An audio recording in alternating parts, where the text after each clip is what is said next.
What's up, you guys? Welcome back to another video, and today's going to be a little bit different one. If you can tell, I'm not in the garage, and that's because I don't have a car. The Z is not currently in my possession, and there's a good reason for that. That will be a whole nother video later. I'm sure you know what's coming, and if you don't, well, get excited because it's going to be super cool.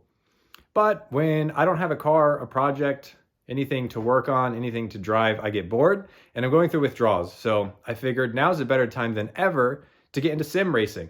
I've always wanted to try it. It looks super cool, and I know more and more people are getting into sim drifting specifically, and why not? That sounds super fun. So I did a bit of research, and it seemed like the entry point was so high, right? People are spending like thousands of dollars on these crazy rigs, big computers, all kinds of stuff that I don't know anything about. I'll be honest with you guys, I am not good with technology. I have like an old laptop, and I don't even play video games, so I have no idea what I was getting into. But I wasn't going to spend thousands of dollars, that's for sure. So in this video, I want to show you how I got a sim rig set up for racing and for drifting for super cheap. I'm talking like a couple $100. And I've only played it a few times because I just got it set up yesterday. But so far it's been really fun. And I've got a big learning curve ahead of me when it comes to the actual gameplay. But I figured I can't be the only one who wanted to get into this and not spend thousands. So I figured I'd share it with you guys. Let me show you what I'm working with. So we've got the Logitech G29 here with the pedals and with the shifter. I actually bought this used. Obviously used is the way to go if you're trying to save money. These can be picked up for anywhere between $150 and $250 depending on if it comes with the shifter or not, the condition and whatnot. Obviously if you have a different system, don't get that one. That one's for PlayStation or PC. Speaking of which, I am playing on a PS4, pretty old one actually. Got it tucked in there. Now that PS4 I've had for, 3 years, and I actually got it for free from a friend who was moving. I helped her move and she was like, here, I don't need this, you can have it. So free console that is quite a few years old and a pretty budget-friendly wheel setup. Now based off my research, the G29 is a pretty good entry level. It's nothing insane, but it can do quite a bit. And so far I've really enjoyed the experience. Like I said, I've only been playing for a day or two, and it was not with a very good setup, but we're gonna fix that today. Now to bring this all together, we've got a Vever? I have no idea how to pronounce that. Basically, it's an Amazon rack to put the wheel and pedals in. And that should give me the ability to basically like mount it to something, right? Because I had it mounted to my desk over here, right in front of the TV, and it was not a good setup. It worked as proof of concept, and it was enough to make me realize that this was going to be fun. So that's why I picked up this rack off Amazon. I'll put the link down below if you guys are interested in it. I think it was like 80 or 90 bucks, pretty affordable. So I'm going to unbox that thing. It's probably in a million little pieces. We'll get it put together, and then we'll get this wheel and pedals set up.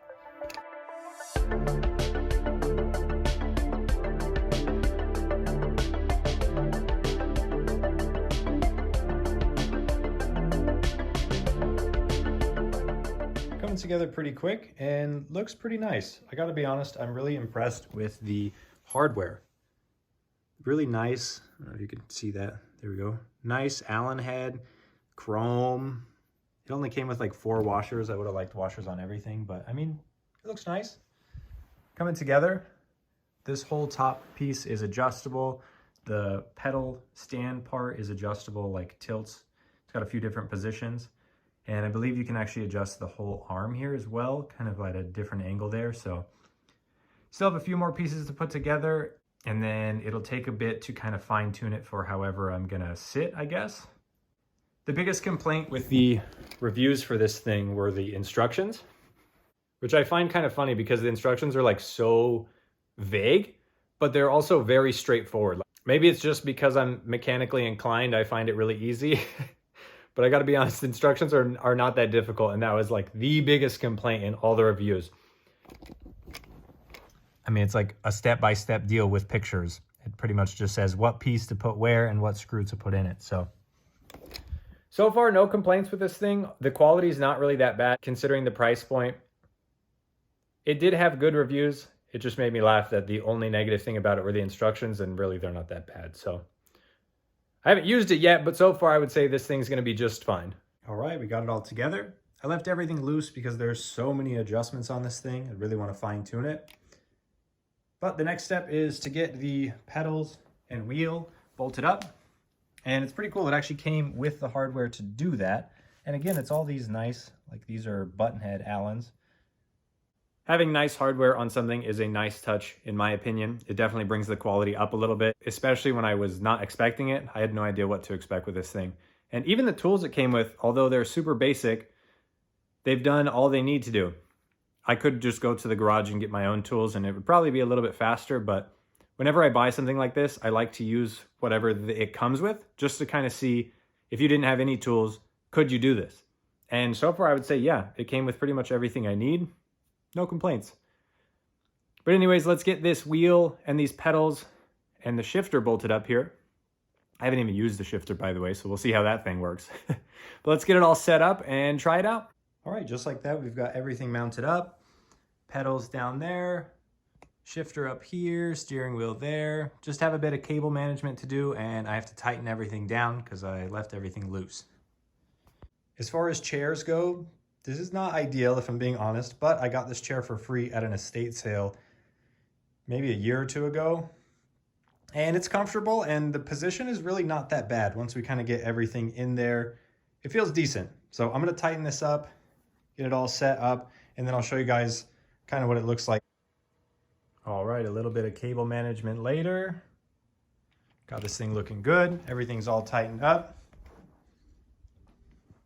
Ready to play. Now I may not have it in the most optimal position because I'm kind of off to the side of the TV, but it works. If you're wondering what I'm playing, at the time of filming, Assetto Corsa is available on the PlayStation Store for $5. Hard to beat that. Like I said, the theme of this is budget friendly, and it's really hard to beat a $5 game. Now, of course, there's a bunch of add-ons to it that you can get if you want. You don't have to. But for $5, you can definitely have some fun. The other game I have that's not as realistic, but is actually a lot of fun, is Car X Drift Racing. More of a drift-specific game, but it is really fun. I find it a lot easier than Assetto as well. I was doing some reading, and I guess Assetto's not that great on PlayStation consoles just because you can't do as much as you can on PC as far as like mods and stuff go. But at the end of the day, all of it's super fun. So I'm going to turn on Car X, and like I said, I'll show you guys kind of what it's like to actually play with the setup like this.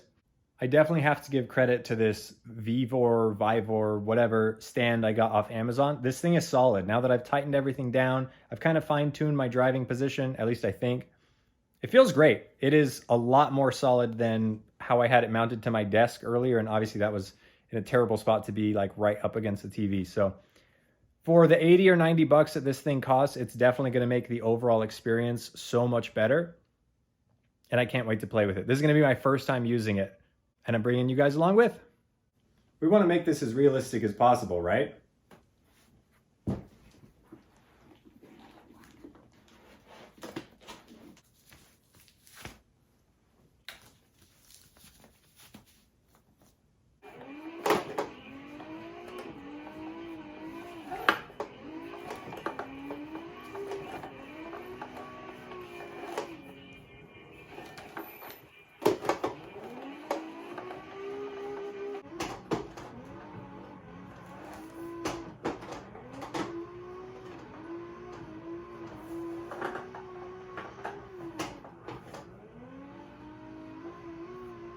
A little version of my Z I made in the game.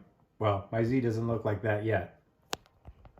Well, it's safe to say that drifting is super fun, and this thing works great. I'm going to switch the game over to Assetto now, and I probably won't do any drifting on there just because the little bit I did try is super hard, and it's going to take me a lot of practice. But we can still set up a normal race, because maybe you're not into drifting. Maybe you want to get a sim rig to practice time attack or track racing or whatever it may be. So let me get that set up and we'll see how this works. All right, I got Assetto set up to do some time attack. I've actually never played this mode on this game. I literally tried to drift on it 2 or 3 times and moved on. So if I'm terrible, sorry, but enjoy. I just realized on Assetto there is a shift light right here. That's really cool. Oh. I also just realized they don't have the shifter hooked up on this game. That's okay. We're using the paddles.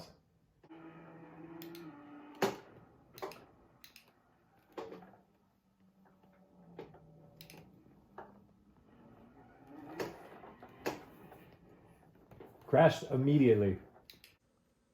All right, it's only fair we try a little bit of drifting. Like I said, I haven't figured out how to sync the actual shifter on this game. So we're just going to use the paddles for now, but let's see what I can even do.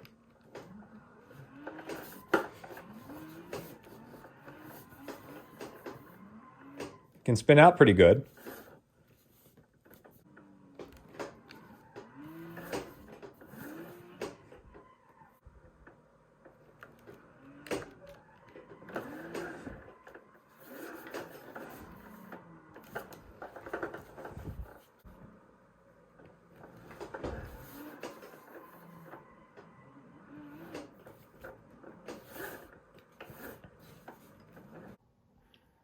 Okay, I'm sure you didn't come here to watch me be absolutely terrible at drifting on the video game.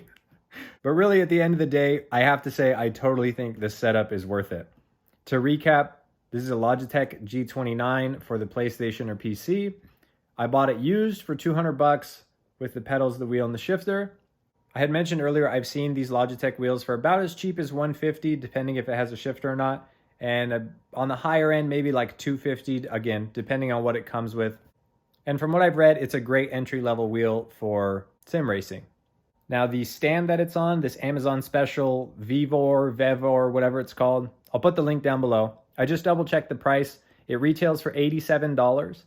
There was an Amazon coupon automatically applied for 10 bucks off, so I ended up paying $77 plus tax, and it's always free shipping on Amazon.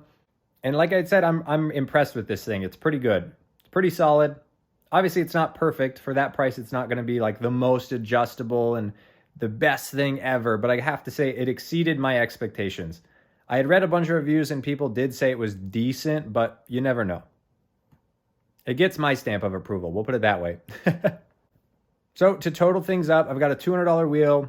We'll say an $85 stand, a free PlayStation, a $5 Assetto Corsa game. Yes, I did spend a little bit more to get the Car X drifting game. I think it was $25 or $30. And I'm sitting in a seat that I got for free in a state sale, or I helped somebody move. I don't exactly remember the story on that. But all in all, let's just say somewhere around 300 bucks I have this whole setup for. Now, are you going to get a PlayStation for free or a computer for free? I don't know. But I do know that there are great deals out there. And maybe you have a friend as cool as I do who just handed me a PS4 when I helped her move. Anyways, let me know what you guys think. Are you into sim racing? Did you find this informative or at least entertaining? I know this is something I've wanted to get into for a really long time, and I just had no idea what to get or how to even get into it. I didn't even know Assetto was available on the PlayStation until a friend had mentioned it to me. I gotta say though, for the small amount of money that I have into this, it is a ton of fun. And is it going to make me a better driver on track? I have no idea. I want to say no, but who knows, right? I'm sure it will help with hand-eye coordination or just coordination in general. Or maybe it'll help out a ton. Maybe that's a video I should do in the future. Does sim racing actually translate to improve skill on the track? Anyways, drop a comment down below. Let me know what you guys think. Do you want to see more of this content? Did you think this was incredibly boring and you didn't like the video at all? Let me know. I'm honestly curious. This was kind of a chance I took filming this just because I thought it was fun and exciting, and I like to film things that I'm passionate about and genuinely enjoy, and that's definitely what this is. So, like I said, let me know. Give this video a thumbs up if you did enjoy it, and as always, I will catch you in the next one. And I promise you the next one will have the Z in it, or at least some kind of Z parts. I'm really hoping we get to reveal the Z pretty soon because it is going to look sick. So make sure you're subscribed. A lot is coming in the future. But for now, see you later.